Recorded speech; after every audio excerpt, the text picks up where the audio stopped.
Today I'm here with Corinne McKay. Corinne, how are you? I'm fantastic. Thanks for inviting me to join you. Yeah, brilliant, brilliant. Looking forward to talking about book translation today. Yes, Fascinating topic, very me popular too. topic. Well, tell us a little bit about how you got started in book translation, please. Yeah, sure. So I think my start was quite haphazard in the sense that the first book that I ever translated that was now, I don't know, probably 15 years ago, was purely just another translator here in Colorado, where I live, who had signed a contract with a company called Barron's Educational Series that's known in the US for making Yeah. test prep study guides. I don't know if that's true worldwide, but that's what they're known for here. And she had signed a contract to translate, of all things, a dictionary about Native Americans that was written in French Okay. by Yep. a French author who just happens to be passionate about Native American culture. And she Yep. wasn't able to do it. And so she just asked me, I'm looking for someone whose name I could pass on to the publisher when I tell them that I'm going to have to back out of this. Would you be interested? Yep. I'd never translated a book before, but the topic sounded really interesting. So I said yes. It worked out really well. And I've Okay. now translated 6 or 7 nonfiction books, depending on sort of whether you count published, not yet published, things that are Wow. excerpts, things that are in the, Yeah. shopping around process. So I found that that I loved it and Yeah. had both a acumen for and interest in nonfiction book translation, and yeah, there you go. But the start was quite haphazard. Yeah. Wonderful. Wonderful. Well, there's something quite sort of perhaps quite obvious, but I don't know what it means in practice, and that is that a book is normally a lot longer, usually a lot longer than a text. So, that being the Mhm. case, I'm sure that's your experience, but you can let us know in a minute. If that is the case, then how does that feel as you go through the translation? Do you go through various stages of sort of getting bored or having enough, or breaking it up into sections, or doing a little bit every day, or how do you sort of deal Mhm. with a project that's that big, Corinne? Yeah, that's a good question. I mean, so I think that to me, both financially and psychologically, the whole key personally to making book translations work is to negotiate really long deadlines. Okay. So I think one of the things that people might be interested in, and that we'll certainly talk about in the workshop, is how do you make this work financially when pretty much everybody knows that book translation rarely pays as much as commercial translation. Yeah. And Yeah. one thing I would say is the book translation work that I do, and my goal is to translate average like one book a year. And Okay. I Yeah. think the book translation work that I do does not pay as much as my commercial translation work, but neither would I categorize it as sort of a labor of love. Like, Yeah. I think Yeah. there are types of book translation that, say, if you're interested in translating poetry, or honestly, most types of fiction, you think, oh, the rates for that, for to translate that, are so low. But does it surprise you that the authors themselves are not making a ton of money off that? Yeah. Yeah. No. Yeah. Yeah. Yeah. I mean, Yeah. I always think, like, people sometimes are more surprised than they should be to find Hmm. out what the income potential of translating things like poetry or little known fiction by little known authors. They're surprised to find out what the income potential is, but I actually don't think it's that surprising, because does it surprise you that the income potential for writing that kind of thing is not huge? No, it Yeah. shouldn't.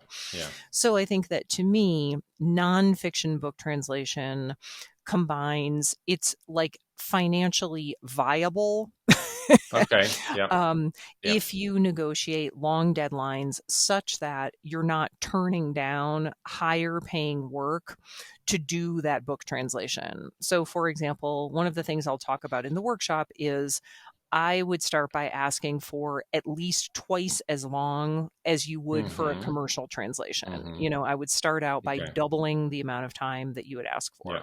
Yeah. And one thing I think is really, when you were talking about, do you get bored? Does it get tedious? Well, here's a question I would ask any commercial translator, including myself.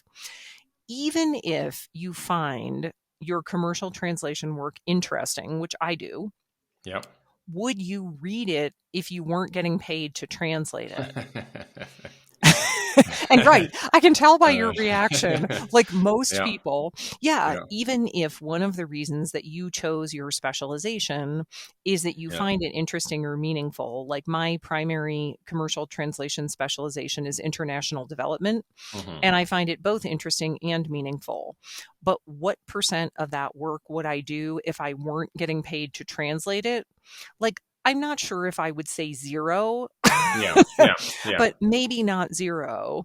But I have definitely translated books where I thought, like, oh my gosh, I stayed up way too late reading that last night because I could not wait to find out what happened.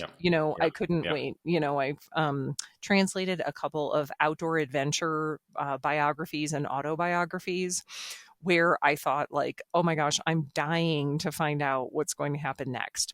So I think that's something to me that is really sort of irreplaceable about book translation, is that aspect of it, that a lot of it is something that would be interesting to read even if you weren't being paid to translate it, which I think the bulk of us would not say about our commercial work, even if we find it interesting and meaningful, which hopefully people do. So nice. And then in terms of managing your time and managing your workflow, it could be quite nice, because for most people the commercial part is going to be quite variable. So some weeks they may be very busy, other weeks they may only have a couple of hours a day or even a couple of hours a week in some cases. So then if you have that book translation contract, then you would be able to do that to kind of make your time work, right? Yeah. And I think that is true, that you can sort of fit it in where you're not doing commercial translation work. And I also think for people who have an economic situation where they could live off book translation, either because they have a very low cost of living, they live in a country where the cost of living is a lot less than the countries they translate for, which, to be honest, is something I would aspire to do someday. Go hang out on a beach in Thailand and translate books. That then you're really, really on your own schedule. Because I think, again, and I'm not at all trying to like malign commercial translation work. I enjoy it and hope to keep doing it for a long, long time. But again, like, if you asked a room full of translators, raise your hand if your favorite kind of translation assignment is 2,500 words for tomorrow. Like most of us, it really isn't. But we're in, a lot of us are also in situations where clients need that kind of thing, where clients are asking that kind of thing, where clients are paying well for that type of work. That I think also book translation, if you are in an economic situation where you could do it full time or you could do it for a significant part of your work, really frees you up from that, where you might have some incremental deadlines. But I would say in my book translation work, I've translated for both traditional publishers and self-published authors. And really, it would be rare if you had a deadline more than, I don't know, once a month, in my experience. And really, you're kind of left to your own devices. So I think that's really, really appealing as well. Like, I think the intellectual stimulation will be appealing to almost anyone. Fitting it into your other commercial translation work will be possible for almost anyone. And if you're in a life situation where you could make it work economically, then that gets really, really appealing, because you can be, on your Wi-Fi beach in Indonesia, translating your book for the next 3 months and really kind of, left to do your thing without a whole lot of oversight until you have an incremental deadline. Yeah, totally. So it is normally managed on those partial deadlines then. In my experience, yes. I mean, it would, just because I think you're doing so much rewriting and things like that, that it would be really pretty rare that a book translation client would be saying, we want to see what you're producing every week or something like that. That's pretty uncommon in my experience. And at the other extreme, you wouldn't want to deliver 80,000 words to then find out that the client wasn't very happy with what you delivered. Correct. I mean, one thing I always insist on when I do a book translation is a sample that the client reviews in great detail. So I always tell them, the worst situation for you and the worst situation for me is exactly for me to do 50,000 words, 80,000 words that then you end up not being happy with. And so I think it's really important, and we'll talk about that in, how to set your book translation project up for success. It's really important to set up a sort of sample review to know that you and the client are happy with your writing style and the terminology you're using and things like that before you really get going on it. Brilliant. Okay, well, tell us a little bit more about the workshop. It's a 3-hour workshop, and you're going to be talking about the business related parts of book translation mainly. Right. So this isn't a translation technique class.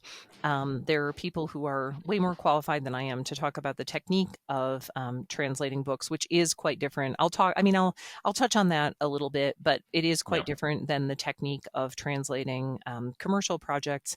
But I think I'm pretty known for my nuts and bolts approach to almost anything.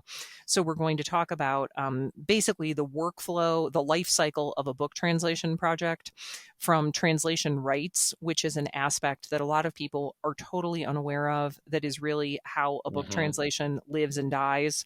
I mean, I can't tell you how sad it makes me when translators come to me and say, I love this author so much that I have in fact already translated some of their stuff and published it on my website. And I say, you need to take that down. You need to stop reading this email and take that down right now before someone pursues you for a copyright violation. So we'll talk about book translation rights, translating for traditional publishers, self-published authors, and also self-publishing your own book translations, because that's something that I think if you're a frustrated literary translator, there are so many books in the public domain waiting to be translated, and it's so easy to self-publish them that you could do that. And I will say too, I have seen the book translation process from both sides of the equation, because I also sell the translation rights to the books I've written. And so I've been on that end of it as well, both as a translator and as someone selling the translation rights to my own books.